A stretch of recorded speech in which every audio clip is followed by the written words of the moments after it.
Kavathe MI तालुका शिरूर येथे एका मित्राच्या वाढदिवसाची पार्टी करून ढाब्यावरून उलट्या दिशेने येणाऱ्या चारचाकी गाडीने धडक दिल्याने एका निष्पाप तरुण मजुराचा मृत्यू झाल्याची घटना घडली आहे। पुणे येथे पॉर्शो अपघात प्रकरण गाजत असताना शिरूर तालुक्यातही अशीच घटना घडली आहे। कवठे एमआई ते अष्टविनायक महामार्गावर एका ढाब्याच्या जवळ हा अपघात बुधवारी सायंकाळी 7 वाजेच्या सुमारास झाला।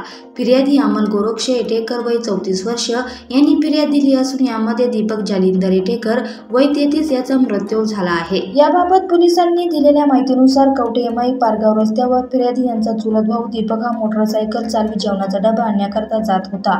त्यावेळी कवठे एमआई बाजूने पारगावकडे रॉंग साईडने धाब्यावरून येणाऱ्या इको गाडीने मोटरसायकलला जोरदार धडक दिली। त्यामध्ये दीपक येटेकर यांचा मृत्यू झाला असून पाठीमागे बसलेले रंगनाथ आडव हे जखमी झाले आहे। चारचाकी गाडी चालवणारे तरुण हे मित्राच्या वाढदिवसाची पार्टी असल्याने धाब्यावर मद्यसेवन करत फार्म हाऊसवर बकऱ्यावर ताव मारायला निघाल्याची चर्चा परिसरात आहे।